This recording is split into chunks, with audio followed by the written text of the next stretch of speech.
नमस्कार, अभिनंदन, आप सभी लोग का स्वागत है। मैं प्रमोद सिंह एजाइएस के चैनल पर कुछ इंपॉर्टेंट इकोनॉमिक कॉन्सेप्ट से जुड़ा हुआ अंडरस्टैंडिंग करते हैं। सो स्टेबल कॉइन न्यूज में था पिछले कुछ टाइम से, and I wanted to explain you the concept of stable coin. Stable coin क्या है and why it is stable. जैसा मैंने कहा, today we live in age of crypto currency. Crypto currency एक तरह का digital currency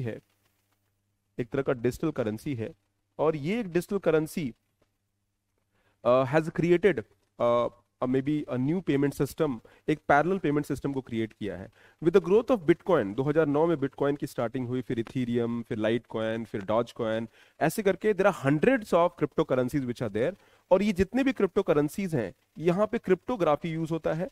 and cryptography means these are encoded, यानी ये इनक्रिप्टेड है, और इनक्रिप्ट करके इनका ओरिजिनल जो स्टेट है वो हाइड कर सकते हैं। For example, people who are having crypto currency, वो कोई और उसको एक्सेस नहीं कर सकता है। एक्सेस करने के लिए आपको की आवश्यकता होगी, that is public and private की। So the biggest part of the crypto currency ये है कि एक एनोनिमिटी रह सकती है, एक स्टेबिलिटी रह सकती है। It creates a mechanism where you can make payment without being tracked, और ये डिसेंट्रलाइज्ड है, यानी गवर्नमेंट के कंट्रोल में नहीं है। हाउएवर, क्रिप्टोज में एक सबसे बड़ा जो चैलेंज रहा है पिछले कुछ सालों में, इट इज द वॉलेटिलिटी। अगर मैं एक क्रिप्टो एसेट खरीदता हूं 100 रुपए का, और उसकी मार्केट में डिमांड कम हो जाती है, so it might come down to 80 rupees, 70 rupees, 60 rupees. So crypto currency की जो वॉलेटिलिटी है, it is the biggest problem. और इसी वजह से there was always a need and demand कि हम नए कुछ क्रिएट करें। नाउ अगर ये क्रिप्टो करेंसी किसी स्टेबल एसेट से इसको लिंक कर देते हैं, स्टेबल एसेट मान लीजिए यूएस डॉलर या फिर गोल्ड, ठीक है, तो यूएस डॉलर हो गया या गोल्ड हो गया। अब यूएसडी से लिंक्ड है, यूएसडी मतलब यूएस डॉलर से लिंक्ड है।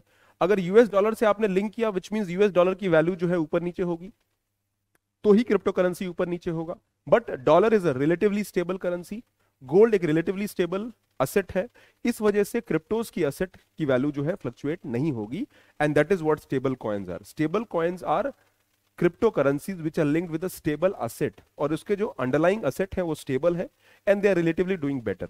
तो स्टेबल कॉइन यूएस कांग्रेस ने इसको डेवलप किया। It is a type of crypto currency that is tied to a certain good currency and becoming more popular, यानी एक ऐसा करेंसी है जो लिंक्ड है इससे, जो एसेट जो है स्टेबल है। अब आगे बढ़ने के लिए पहले आप छोटा सा मेरा टेलीग्राम चैनल ज्वाइन करिए। हम लोग का एक बहुत एफर्ट होगा, यू विल मेक श्योर आपकी लर्निंग ग्रो करे, तो एजाइएस के चैनल पे आप इसको ज्वाइन कर सकते हैं। Now coming to the concept of stable coin, कैसे काम करते हैं। Digital currency with a fixed value tied to a reliable asset, जैसे मैंने कहा गोल्ड हो सकते हैं, और ये क्रिप्टो करेंसी का सबसे बड़ा वर्च्यू है स्टेबल कॉइन वाले, बिकॉज मार्केट की वोलेटिलिटी एक बहुत बड़ा फैक्टर होता है जो क्रिप्टोज की वैल्यू को चेंज करता है। So now the market value will be there. अब इसमें कई तरह के आपके स्टेबल कॉइन्स हैं। The first stable is fiat backed stable coin. Fiat backed means fiat currency. Fiat currency मतलब, फियाट का मतलब होता है authority, any authority issuing currency, जैसे मान लीजिए आरबीआई हो गया या फेड रिजर्व हो गया। सो यहां पर backed by reserve of a Fiat currency held in a bank account, यानी हमने कहीं डॉलर रखा और उसके अगेंस्ट करेंसी को इशू कर दिया। जैसे हो गया आपका टेथर। टेथर इज यूएसटी, यानी यूएस डॉलर से लिंक्ड है। अब जब टेथर कोई कैरी करता है, इट इज अगेंस्ट डॉलर, और वो डॉलर कहीं रखा होगा, किसी बैंक अकाउंट में रखा होगा। So the value of the stable coin is coming from dollar, तो इसको टेथर का एग्जाम्पल है। दूसरा है कमोडिटी बैक्ड, कोई गोल्ड हो गया, फॉर एग्जाम्पल सिल्वर हो गया, पैक्स गोल्ड, तो ये कमोडिटी से इंटरलिंक्ड है। तीसरा है एल्गोरिदम स्टेबल कॉइन, यानी किसी एल्गोरिदम पे उसकी वैल्यू डिपेंडेंट है। एल्गोरिदम मार्केट ड्रिवन चीजों को अंडरस्टैंड करता है और वैल्यू को मेंटेन करने की कोशिश करता है। So that is the concept of the क्रिप्टोस based on stable coin. तो ये हमारे टाइप्स हैं। इसके बेनिफिट्स क्या हैं? सबसे बड़ा बेनिफिट है हेजिंग अगेंस्ट वोलेटिलिटी, यानी जो वोलेटिलिटी है, वैल्यू ऊपर नीचे जो होती है वो कम होगी। जितनी भी फिएट करेंसीज हैं, they are basically maintained by central governments.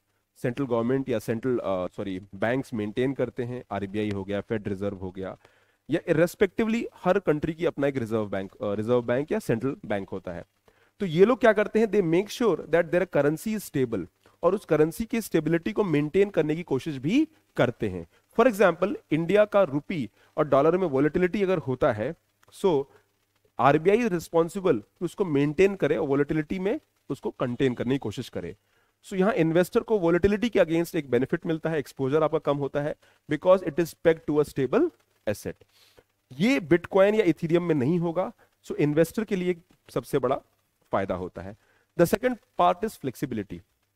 अब मैं आपको डॉलर देता हूं, तो डॉलर का फ्लेक्सिबिलिटी कितना है? डॉलर को अगर आपको पेमेंट करना होगा तो डॉलर के अकाउंट से करोगे, अप्रूवल चाहिए होगा। बट अगर मैं डॉलर को किसी स्टेबल कॉइन में कन्वर्ट कर देता हूं तो अब वो डिजिटल पेमेंट पूरे वर्ल्ड में यूज हो सकता है। तो स्टेबल कॉइन क्या करता है? It allows flexibility. जैसे आपका कोई भी let's take an example of mobile wallet. Mobile wallet में पैसा आया, आप इमीडिएटली विद इन 5 सेकेंड्स आपने पेमेंट कर दिया। तो वही है, बिकॉज ये सारे स्टेबल कॉइन्स वॉलेट में स्टोर्ड होंगे, दे हैव ह्यूज फ्लेक्सिबिलिटी, जहां पे इजीली वो पे कर सकते हैं, एंड दैट टू उस पे रिकॉर्ड उसका मेंटेन नहीं रहेगा या एनोनिमस भी रह सकते हैं। Quickly transferred over among wallets, यानी आप एक स्टेबल कॉइन को बिटकॉइन में कन्वर्ट कर सकते हो, बिटकॉइन को स्टेबल कॉइन में कर सकते हो। रिलेटिवली बिटकॉइन को डॉलर में कन्वर्ट करना मुश्किल है, but that is not true in the case of stable coin. तो ये सबसे बड़ा एक बेनिफिट है, दैट मींस ईज अवेलेबिलिटी, और ये इन्वेस्टर्स के लिए अच्छा है। Third is arbitrage trading. Arbitrage trading में क्या होता है? Buying sell asset in one market and selling it another market. यानी मैंने कोई सामान यहां से खरीदा और उसको मैंने दूसरे मार्केट में सेल कर दिया, तो इसको कहेंगे arbitrage trading. As stable coins are pegged to a stable asset, investors quickly move funds between exchange without worrying about price fluctuation. अब जैसा मुझे पता है कि मैं किसी सामान को यहां लेता हूं, दूसरे मार्केट में बेचता हूं, so the value of that item might change. तो इस वजह से स्टेबल कॉइन जब एक करेंसी से पेग्ड होता है तो ये बेनिफिट देखने को मिलेगा, जहां पे कोई कंस्ट्रेंट्स नहीं होंगे, राइट? यानी आप इजिली जो है वैल्यू को कर सकते हैं। बट कुछ रिस्क भी हैं। सबसे बड़ा रिस्क क्या है? सबसे बड़ा रिस्क ये है कि स्टेबल कॉइन एक असेट से लिंक्ड है, और असेट की वैल्यू अगर नीचे जाएगी तो स्टेबल कॉइन की वैल्यू भी नीचे जाएगी। Normally we assume that asset की वैल्यू नीचे नहीं जा रही है, it is stable, but there can be other examples also. तो value of asset drops, it can lead to drop in stable coin, यानी स्टेबल कॉइन की वैल्यू उनके अपने एफर्ट से नहीं आ रही है, it is coming from another currency. तो स्टेबिलिटी प्रॉब्लम है। दूसरा ट्रांसपेरेंसी एंड रेगुलेशन, ठीक है? स्टेबल कॉइन में जो यूएस टेथर था उसमें बहुत तेजी से इकोनॉमी में देखने को मिला कि concerns over transparency and regulation, this could result in loss of trust of stable coin and subsequent drop on it's value. कई बार इन करेंसीज को प्रॉमिस तो किया जाता है कि इसकी वैल्यू इससे पेग्ड है, बट उसमें ट्रांसपेरेंसी नहीं होती है, and that is where it creates volatility. तो कोई प्रॉपर रेगुलेशन नहीं है, ओवरसाइट नहीं है, इसीलिए यूएस गवर्नमेंट उस पर रेगुलेशन की बात कर रही है। It is important for investor to carefully assess the reputation and credibility of the stable coin before investing in a stable coin asset। तो easily जो है हम इसको इस तरह से समझ सकते हैं। तीसरा जो पॉइंट है, ये कुल मिला के बात वही है, द स्टेबल कॉइन के बेनिफिट्स भी है but the risk also, and that is the whole concept. तो यहाँ पे हम चीजों को स्टॉप करते हैं। ये कॉन्सेप्ट क्लियर है, इसमें प्रीलिम्स में क्वेश्चन आ सकता है। जो स्टूडेंट्स ऑफलाइन में एजाईएस के चैनल पे जुड़ना चाहते हैं, 1 ईयर 2 ईयर 3 ईयर प्रोग्राम, आप हमारे टीम को रीच आउट कर सकते हैं। And thank you very much for liking us. Video को लाइक करिए, चैनल को सब्सक्राइब करिए। God bless you, bye.